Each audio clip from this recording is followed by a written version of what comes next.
be using my PhD research, a small study based on 10 viva observations in different subjects across 6 UK universities, then interviews with actors in the vivas and with some experienced examiners unrelated to the cases, making a total of 43 interviews. So I ended up with a large amount of qualitative data. In the talk, I'll be referring to the thesis as well as the viva.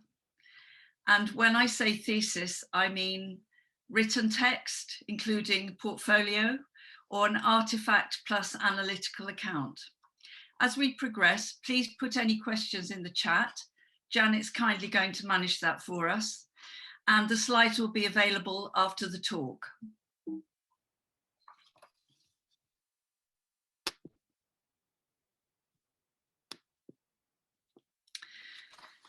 So this is what we're going to discuss today, the timetable for the rest of the afternoon. After 30 minutes of the talk based on those first 3 topics, plus any questions, we'll be having a discussion with 2 recent Queen Mary doctoral graduates about their viva experiences, which I can't wait for. And then we'll finish with some top tips for a successful viva for those of you who are yet to experience it. The first point I'd like to make is that the doctoral exam is in 2 distinct parts. Independent evaluation of the thesis by at least 2 examiners, followed by examination of the candidate in the viva or oral. Now, this is a format in the UK. I've called the exam process a continuum of judgment, since the period between the thesis submission and the viva is often around 3 months, sometimes a bit less, sometimes, to reflect and to reread the thesis several times if they wish. There are discrete first element of moderation in the exam, where individual judgments are in a pre-viva report, which is particularly good practice, or on the day of the viva, and on their recommendations. Quite a lot. If you've successfully completed the technical parts of the successfully undertaken higher level analysis of your findings, blue. And if you can write well without mistakes, and is the thesis a good read?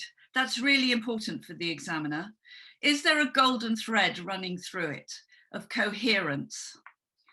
These are stylistic points, if you like, at least some of them are, but they're really important. As this slide suggests, the role of the thesis is important on several levels. It tells examiners much of what they need to know to assess if the candidate is capable of undertaking independent research, usually the stated purpose of the exam. It's the main site of the examiner's decision-making. This STEM examiner, who I interviewed for my study, expressed a view shared by other respondents. The primary basis of the judgment is on the written material. The viva is useful, but the main judgment is formed from reading the thesis of the viva, especially in cases where examiners have concerns after reading the thesis. Moving on to the viva, what are its purposes? I've chosen a few representatives. I wanted you to hear their voices. Here and in the subsequent slide, they illustrate why the viva is an integral component of the exam. It is, of course, first of all, essential to establish if the thesis is the candidate's own work. You may not have that uppermost in your mind, but there are other important purposes and candidates in green. I think the candidates show particular insight And just to pick out some of the more important phrases in these quotes. If the candidate really knows their subject and can give a good account of what their research is about, to clarify aspects of the thesis, quality control for the award of the degree, to defend the bits that are weaker, that's very realistic. And of course, in some countries, the viva is called the defense. There's a reason for doing something, but perhaps you didn't explain it too well. I think all of us know that one. But what struck me here was the agreement between the two groups. Now here you have two candidates and an examiner. As these quotes show, the viva is essential for the examiners to be able to ask questions arising from their reading of the thesis. It would be so unfair to the candidate if this did not happen, and it's essential for avoiding any misunderstandings on the part of the examiners particularly. But it's also giving candidates a voice, the opportunity to mention anything they didn't put in the thesis for whatever reason, including something they would have done differently, although examiners often ask this question. And the Arts, Humanities and Social Sciences examiner raises something that's often criticised, that examiners may appear to push the candidate, but this is part of the process. Or, as this examiner said, the academic debate. The candidates in my study appeared to welcome this and felt that the rite of passage provided by the viva reinforced their transition from student to independent researcher. Some candidates who haven't been able to mark passing the examination in the traditional way since the outbreak of the pandemic, by celebrating with friends, supervisors and examiners at the end of the viva, have really missed this ritual.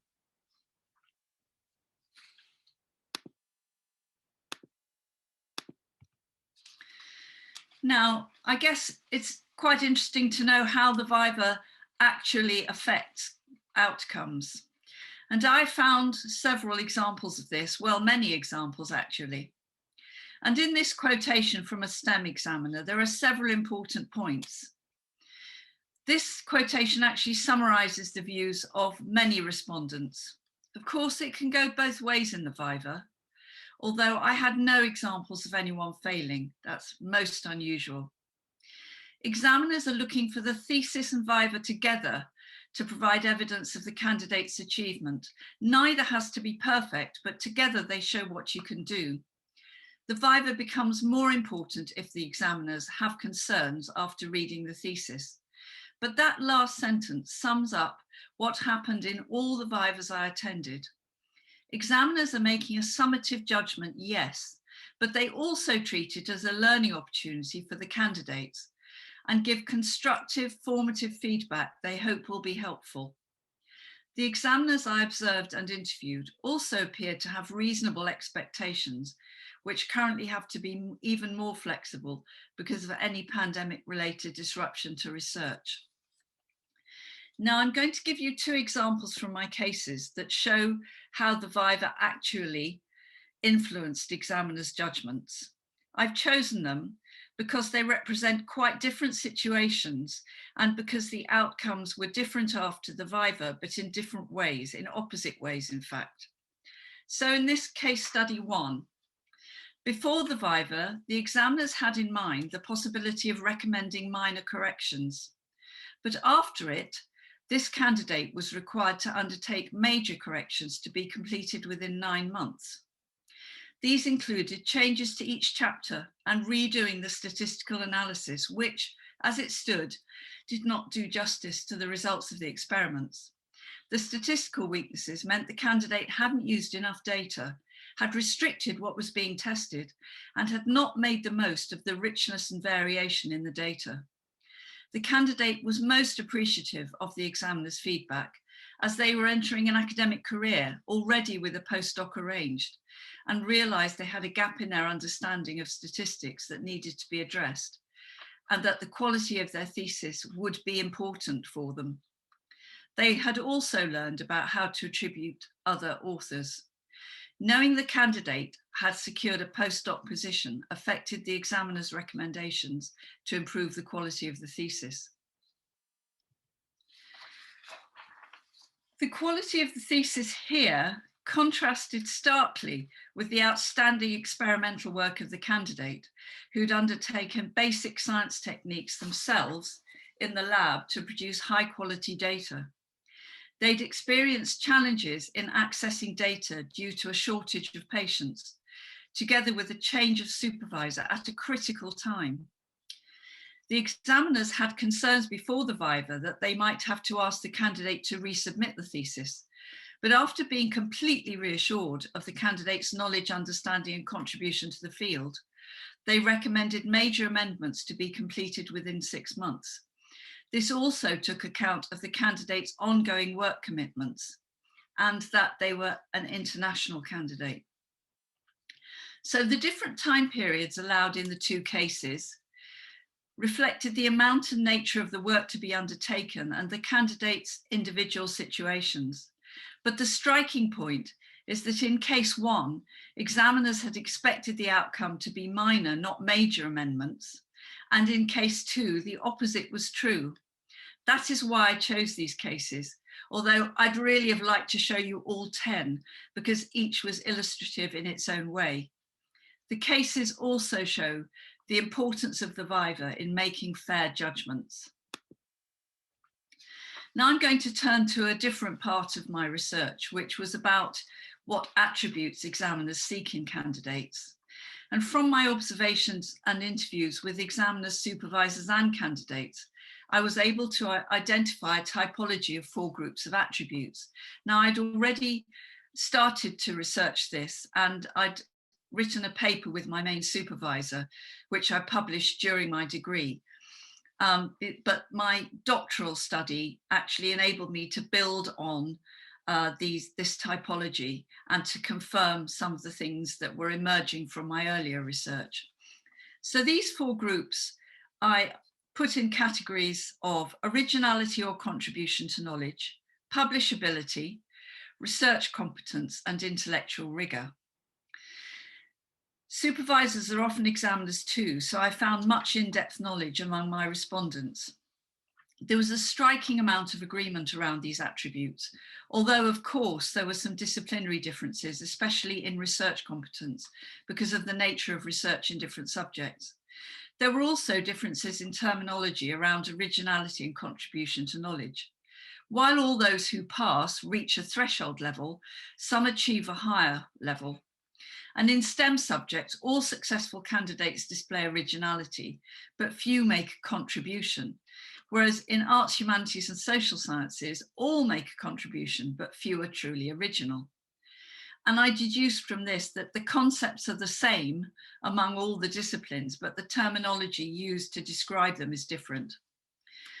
Also, I found the attributes interdependent. And I found this both in my observations and in the interview responses, because the attributes examiners are seeking in this rounded PhD graduate or doctoral graduate comprise research, professional, and personal characteristics. These all help the candidate to be successful, and they contribute to their doctorateness. The combination of these abilities makes graduates valuable in many contexts, and drawing on something that has been a bit of a theme throughout today. One of the suggestions emerging from my research was that we find a way to give equal importance to all attributes in assessing doctoral candidates. For example, mentioning non-research characteristics in examiners' reports. Apologies for the density of text on this slide. I put it in because these 2 examiners have explained what I mentioned in relation to the previous slide concerning the threshold to be met to achieve the doctorate. What they also show is the complexity of examiners' judgments, the uniqueness of each thesis, and the range of achievement above the threshold. So in the STEM examiner, and it was an internal examiner, the line between the MSc and the PhD was quite thin at the lower end. So they were emphasizing the range of achievement, but also that the threshold for failing is quite high. The Arts, Humanities and Social Sciences examiner, supervisor, on the other hand, mentioned that the thesis may not always show the true capability of the candidate. And of course, some people who are not going on to academic careers and also may have financial constraints or have to go home if they're an international student, then they need to get their thesis in well before it's perfect. And I thought that this supervisor showed a lot of insight into what some candidates experience. So this is just very quickly a slide to show how the thesis and the viva work together in a coherent way to enable examiners to make their overall judgment, and how the viva assumes greater importance if there are any concerns about the thesis. So I'm going to pause there, Janet, so we can look at the chat. And yes, Jill, we haven't got any questions in the chat, but if anybody would like to ask a question at this stage, is there any questions? I think there's not. Yeah, that's fine. Shall we move on then? Yes, please. So with great pleasure, I would like to introduce Rosie and Oscar. They've kindly agreed to come and discuss their recent viva experiences with us. It's great to see you both again, Rosie and Oscar. I wonder if we could start things off with a question from me, and then if we get questions in the chat as you're responding, Janet can ask them for us. So to start off then, Rosie and Oscar, could you please tell us what you were expecting in the viva, and to what extent these expectations were met, especially anything you think was affected by having your vivas online? Over to you. Rosie, would you like to go first? Okay, thanks very much for that talk, Jill. That was really interesting. Thanks. I just wish I'd known some of these things more before I had the viva. But so your question was, what did Oscar and I expect going into the viva, and was there anything that was different in what we came up against? Is that right? Yes, if you could. Sure. I think I expected to be challenged more on decisions that I had made. The viva, I think when I was preparing for the viva, I looked, as most people do, I was rereading my thesis and scouring it for errors that I thought that I could find, and thinking of how to defend those. And I didn't really end up defending any of them. It was the discussion that happened was more conceptual and also less, not that I expected it to be combative, but I expected to have to defend things, and it didn't really feel like I was defending things as much. But then nonetheless there were corrections given at the end. So it felt it. Oh, sorry, I did linguistics. Sorry, I should have said that. I was in the School of Languages, Linguistics and Film, and I did PhD in sociolinguistics. Yeah. What about you, Oscar? Yeah, so for me,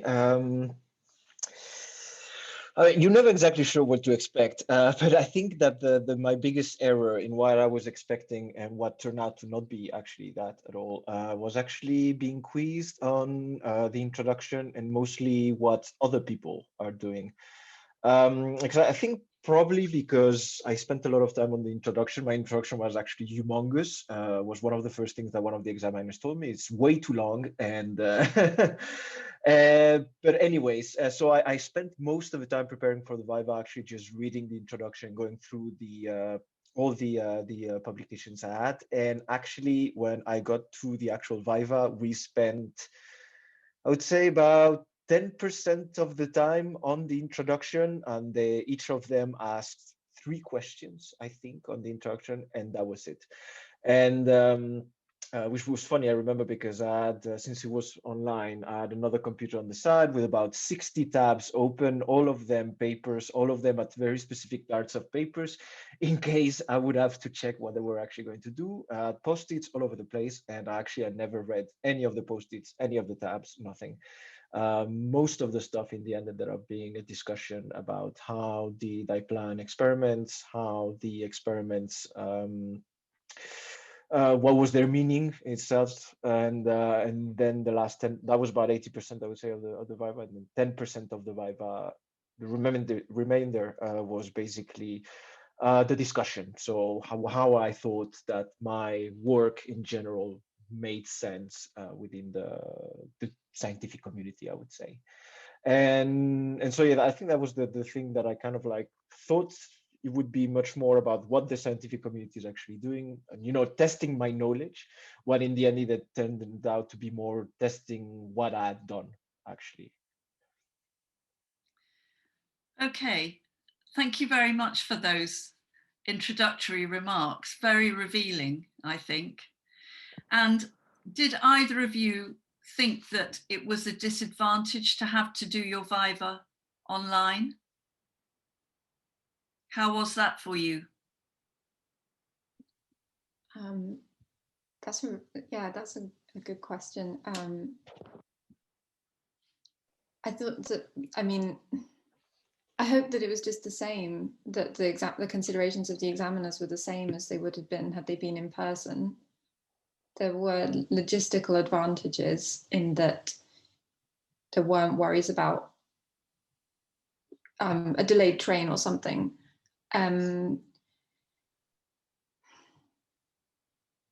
I guess I couldn't see if the examiners were, how they were looking at the thesis, or if they were on a particular page of the thesis. And because I had thought, I pictured it in my head with everyone on literally looking at the same page. I don't know, what about you, Oscar? Yeah, no, for me, I don't think it was worse. That's for sure. Sure, I mean, sometimes, you know, discussions like this through Zoom or Teams, it's not necessarily the most dynamic, or doesn't feel necessarily natural, of course, because you cannot exactly read facial expressions and all that, and there's always a delay, of course. I didn't have any technical difficulties. I guess that if suddenly your internet connection goes off in the middle of a viva, that's going to be bad, but I was lucky that it wasn't. But apart from that, no, I think it was fine. It was nice also to be inside of an environment that you control. So, you know, my own house. And as I said, like I had preparations all over the place, even though in the end they had no meaning. I think it was good to have that. So I don't think it's necessarily worse or better in itself. We've got some questions, Gill, from the audience. Great. For the student. Yeah, so somebody's asked, how long were your vivas, and did you feel they were shorter or longer because they were online? So that's to Rosie and Oscar. How long? And also, you could, there's another question as well, maybe answer it at the same time. How long were they, or were they shorter or longer online? And was it just a discussion, or did you do a presentation? So sort of bound the format. So Rosie, thank you. I was actually wondering, Gill, as well. I mean, so yeah, with my viva, it was online, and I did worry that it was shorter, and I worried about whether that was bad because the discussion ended after. So I was told to expect about 2 to 3 hours, and mine ended after about an hour, and maybe it was either an hour and a half or maybe even an hour and 10 minutes or something. The examiners said, okay, we're going to go away and discuss now. And I thought that, I was a bit worried at the time because I thought that was really short. But actually, I mean, how long was yours, Oscar? And Gill, how long did the in-person vivas that you looked at tend to take? I'll let Oscar answer, and then I'll come in afterwards. Yeah, so mine was 3 hours. I was told to expect about 3 hours. I think it ended up being only 3 hours, actually, because I made the meeting on on Teams, and I kind of like sent an email to the guys being like, okay, we'll start at 2, so it's going to be that. And the thing is that one of them literally told me like, I've got another call at 5, so this is going to be the end of it. And basically the last half an hour they were just like going through questions, going like, this is not important, this is not important, this is a good question. And so I think that definitely, yeah, it was shorter because it was online. And oh yeah, and I did add a small presentation of 10 minutes at the beginning just to show like major findings and stuff like that to get us off. But yeah, the rest was just discussion, them going through the questions, and that's it. Okay, that's really interesting, both of you. Two things. I found that across the 10 vivas I observed, the arts, humanities and social sciences ones were shorter, generally about an hour and a half. So Rosie, you were spot on. And especially the ones where there were no problems. And I think that's partly to do with the nature of research in those subjects, that much evidence is deduced from the thesis. And also, if examiners don't have any concerns, then an hour and a half might be enough. I observed, I think, five science ones, and they were all much longer. And in each case, the examiners went through the thesis page by page, which is what it sounds slightly as though happened in Oscar's case. And particularly those ones the 2 cases that I described in my talk, they definitely were very explicit about, can you look at this table on page 198? And what exactly did you mean by this figure and how did you get to it? That sort of detail. Whereas in the arts, humanities and social sciences ones, there were more questions about why did you choose this methodology? Why were these methods suitable for helping you answer your questions? It was really interesting to see those differences. Jill, I've got another question here. So somebody's asked, I often hear that examiners can ask anything, even things not related to your research field. How much would it affect the outcome if someone, in responding to the quizzing about the wider field, so where the questions aren't specifically on the thesis? What's your experience of that? Well, I did experience that actually. And, I talked about achievement at the threshold level and above. Well, I did notice that in the really whizzy candidates, the examiners did ask them questions sort of beyond their discrete research topic. And I think Oscar mentioned earlier that the examiners asked about situating your research in the wider field, and that your knowledge of what other people have done and so on. And sometimes the examiners get quite excited by your research. Now, I mentioned that examiners that I observed tended to give good formative feedback during the viva, which they hoped would be constructive and helpful for the candidates. But also the examiners are often learning themselves. And when they get really excited by your research, they're quite likely to let the discussion move into areas that you didn't necessarily cover. And I think that's quite a compliment, because what happens then is that it becomes a kind of a discussion among peers. And at that point, you have already crossed that threshold and you have become, clearly, which you two have quite easily, so your examiners must have been quite confident about you. You've become part of the academy by then. And what the examiners are doing is testing you a little bit further. It's not going to affect the result, but they're enjoying having a peer-to-peer discussion with you at that point, I would say. Any comments from our 2 recent graduates to that? I'd say, yeah, it's, I'm sure they can start going off track, commenting on other stuff. I don't think it's going to So I mean, if they are correct, they're not going to start quizzing you and taking into account stuff that has nothing to do with your research, as long as it's in the general field. I mean, for example, I had a question, I had a comment at the end of mine where the guy was going into cell signaling pathways, which is something I have absolutely no idea about. And, I just nodded and smiled and be like, yes, exactly, that's exactly it. And he didn't see that. And I don't think he would necessarily have gone through, I think he would have expected me to have a reasonable amount of knowledge in that field, because I mean, it still is within the global thing that I'm studying, but I don't think they're going necessarily to penalize you if you don't know everything. Just like the same way, since my introduction was super long, the guy asked me straight up, have you read all of the papers that you're mentioning? And I was like, well, I mean, I've read them back then. Doesn't mean that I actually remember all of them. And he was like, okay, because for example, this paper here, I don't think you read it correctly. And it was true, I didn't read it correctly, but in the end, it was like, yeah, I mean, it happens, you don't have perfect knowledge, so it should be fine, I'd say. Anything to add, Rosie? I was just, yeah, I mean, kind of thinking about my Viva makes a bit more sense, and related to what you've just said and about it being a peer-to-peer discussion, because yeah, I remember one of my supervisors were both present, by the way, and they with their cameras off, and one of them said it was kind of almost like towards the end, it was almost like listening to a podcast a bit. But then I found it a bit of a shock that when I was, not a shock because I was expecting lots of corrections, but then nothing was put.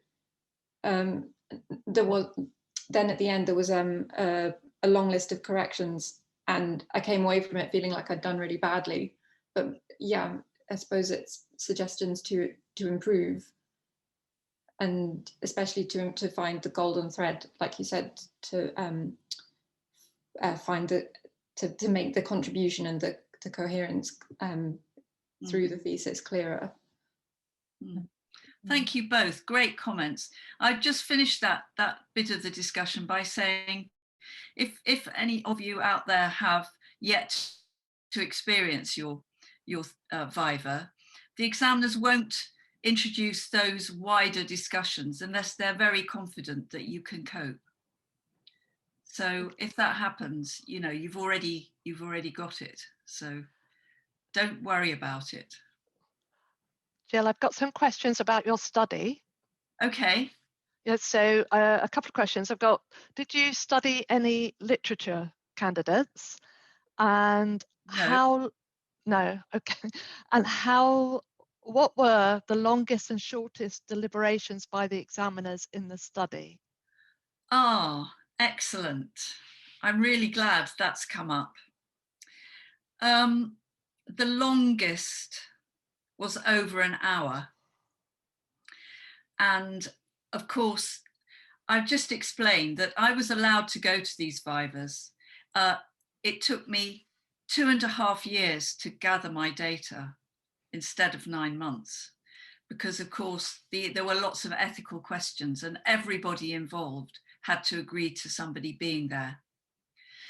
And the condition was that I sat there, I sat out of view of the candidates, and I couldn't say a word.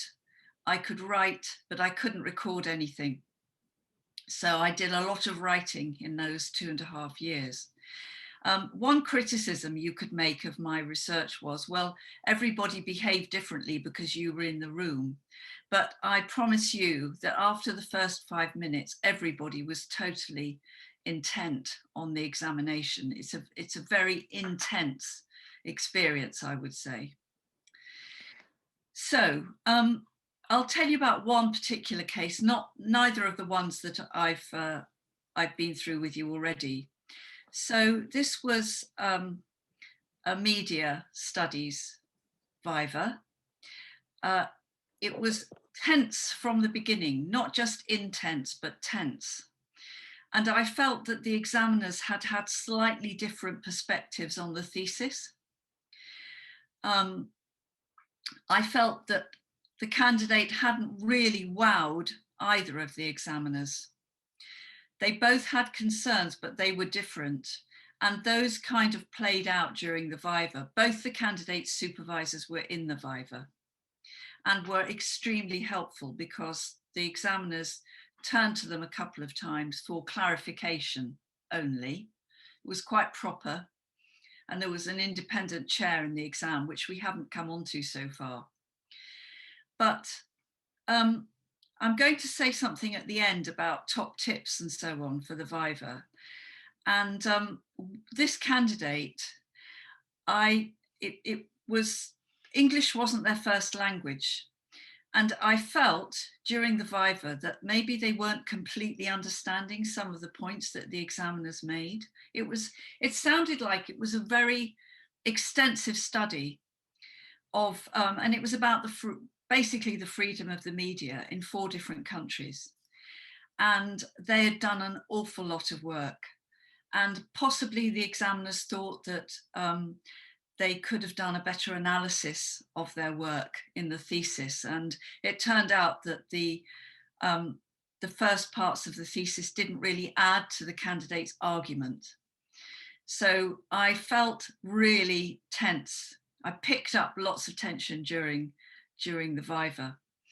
And then, of course, I had to leave the room when the examiners were having their discussions. And I went with the candidate and the supervisors, and we just stood outside, and it went on and on and on.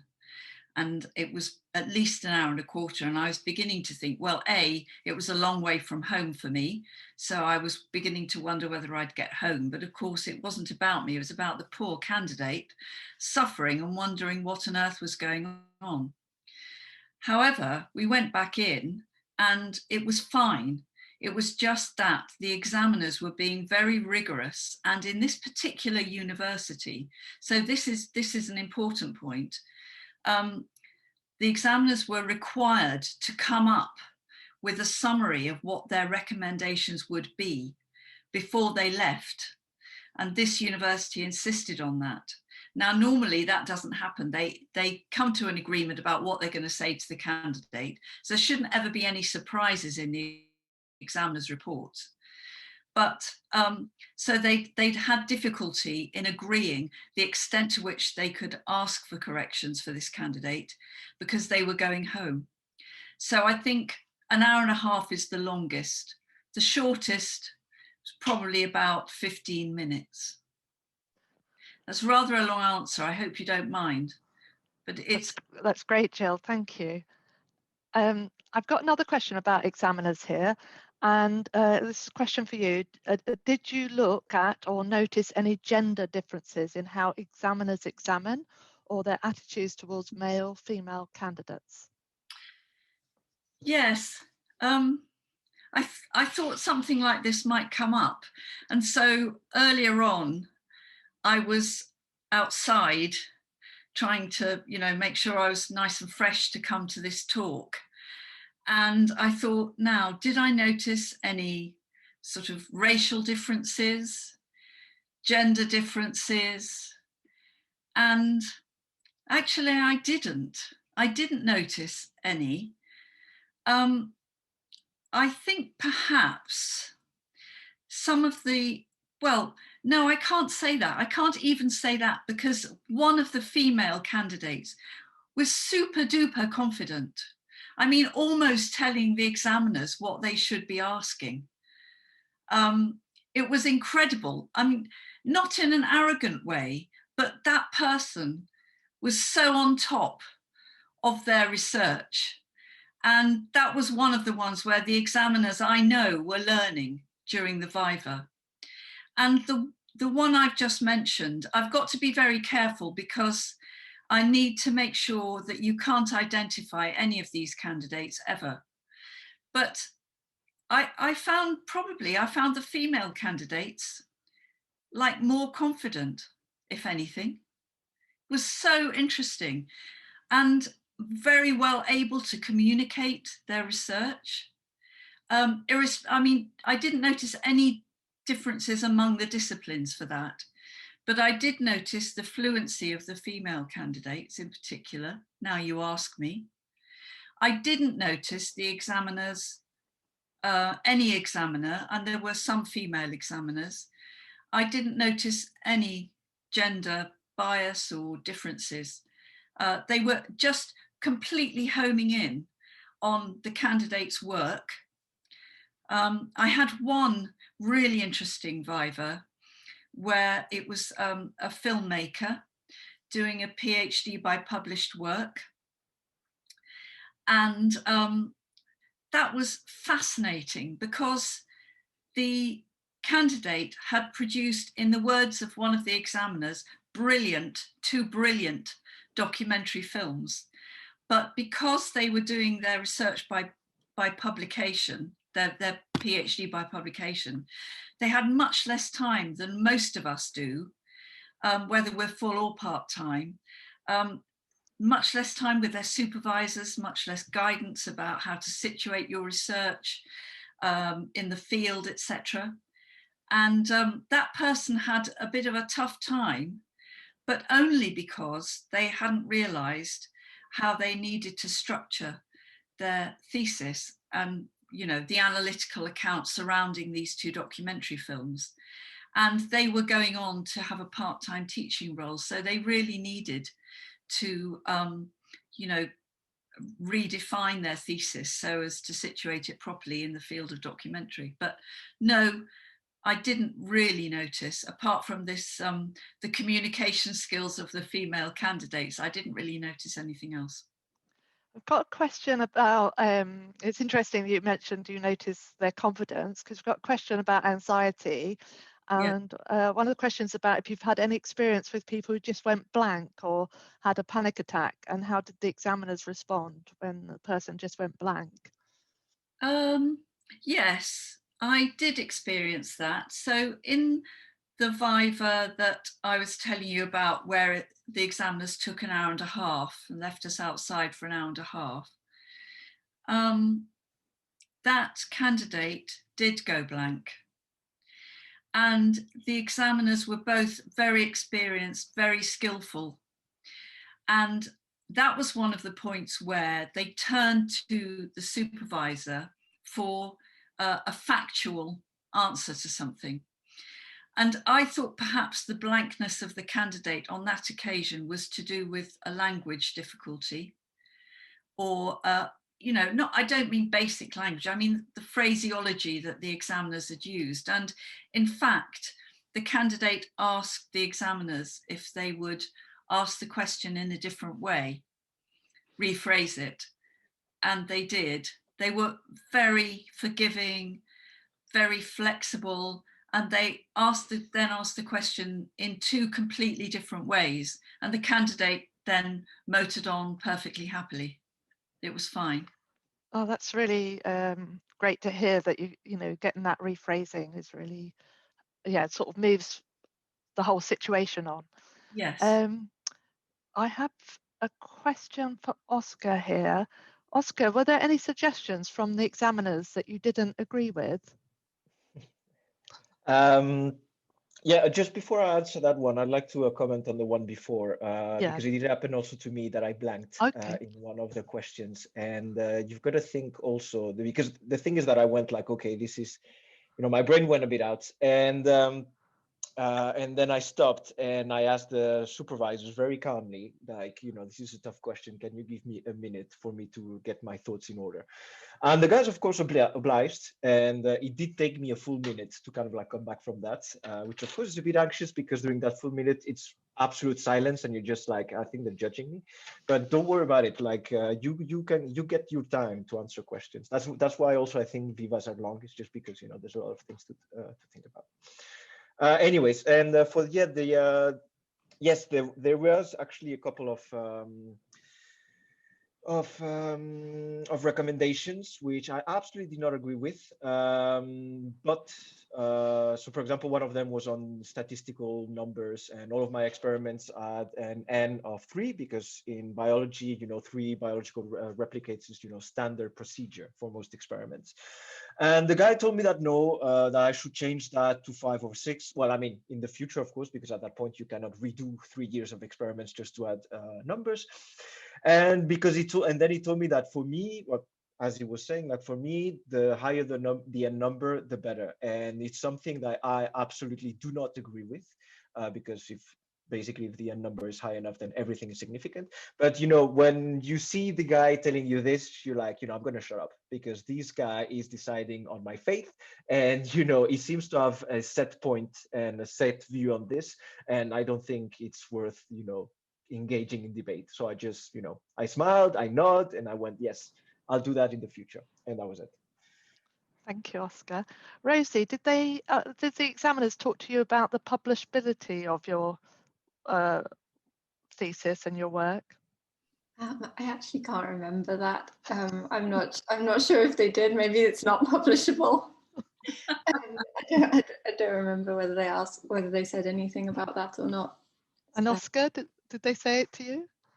Yeah, actually, and it was also one of the reasons also why I was saying, like, you need to do more experiments, because it was like, and they did approach this very bluntly if you're going to publish this is the main problems that you have and that you need to address.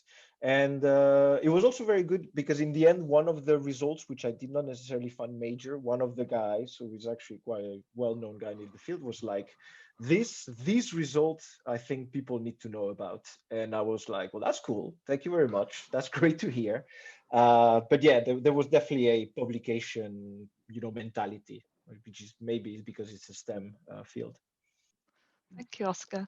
And Gill, I think I've got time for one more question before we hand back to you for the top tips. But I've got a question about when you're externally examining for overseas universities, which require a written report, and there's no opportunity for academic debate.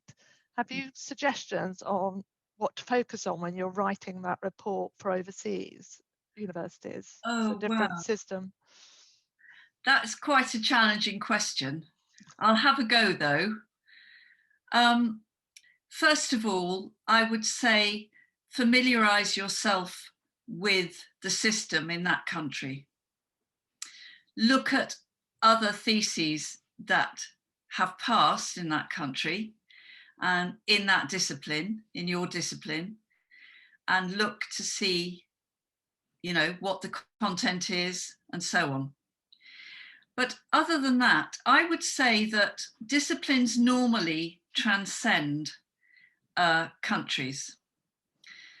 And mostly, my external examiner was Australian, and as most of you will know, in Australia there is rarely a viva. So that was quite tough for me, because I had the job of persuading them that the viva is essential. I would think stay true to your judgment about the thesis. And if there's anything in that country that's different, then try and take account of it. But the other thing is, one of the examiners I interviewed said they were very frustrated by examining in Australia, because you usually have 3 examiners. They have other ways of introducing rigor other than having the viva, but of course the examiners never meet, and they never meet the candidate. And so my advice would be to ask to see other examiners' reports, if you can, and kind of push a bit to perhaps have a discussion among the examiners before you finalize your reports. That's what I would want to do. I haven't done this, but that's what I would want to do, because as I mentioned, I think quite early on in my talk, the alignment of examiners' take on the thesis is a very important form of moderation in the exam. And of course, that's something, going back to the basic principles of assessment, that's a very important thing to have. I hope that answers your question. Thank you, Gill.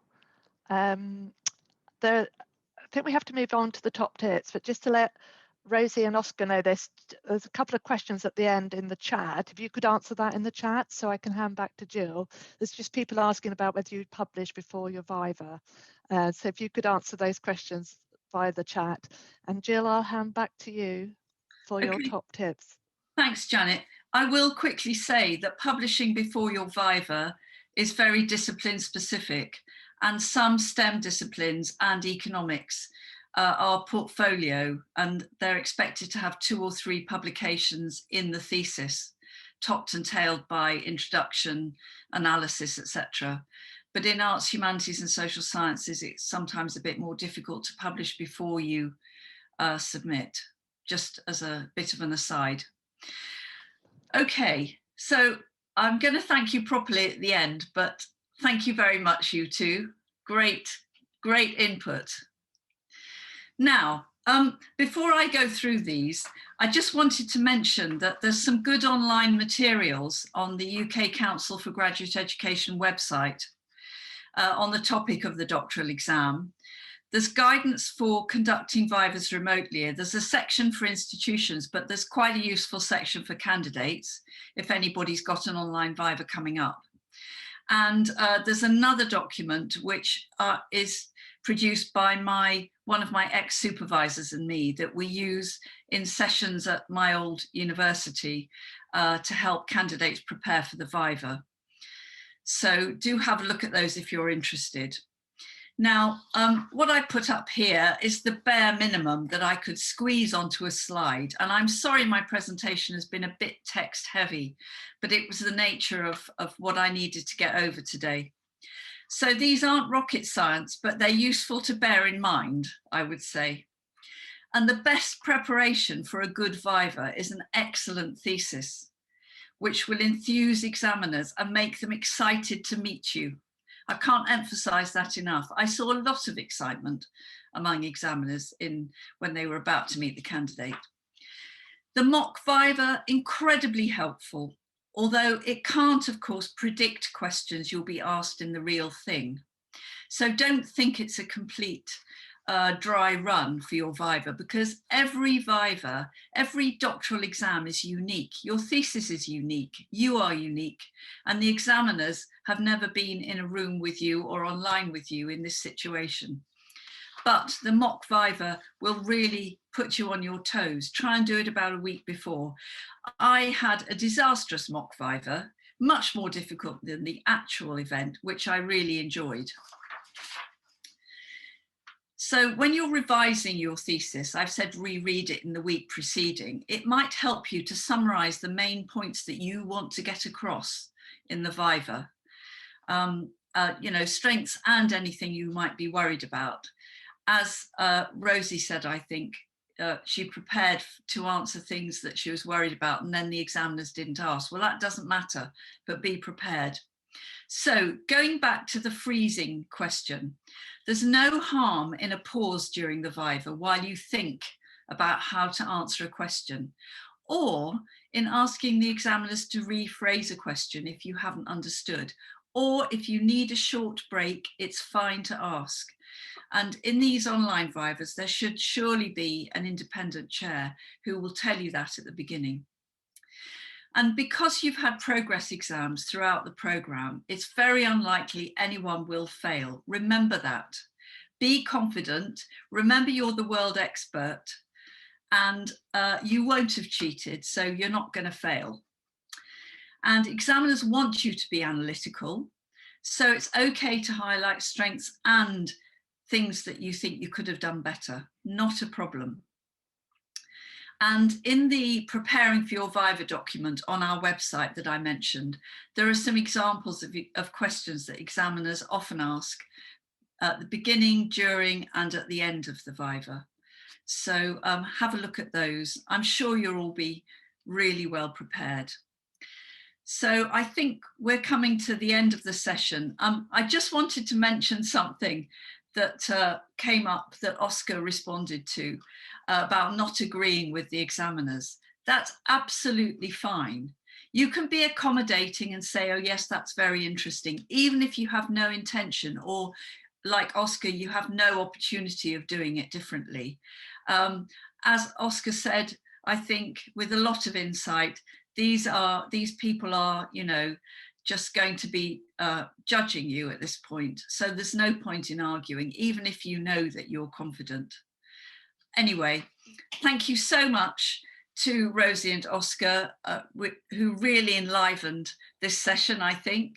And congratulations again. I'm sure you're going to have glittering careers ahead of you. And thank you, everybody, for listening. And thank you to you, Gill, for a fantastic talk, and it's really great insight into your research on the thesis and the viva and how important the viva is. And I really like that from your research, you really show how important that viva is about that continuum of assessment and judgment. So really helpful. Thank you so much, Gill. And we'll be sharing your slides with attendees and everything. And also we'll share the link to, Gill, you had, did you mention 2 websites, or was it just UKCGE? UKCGE, and you can get both the documents from that website. Yeah, we'll post that link. Okay, so thank you, everybody. So and thank you, Gill. That was brilliant. Thank you. Thank you.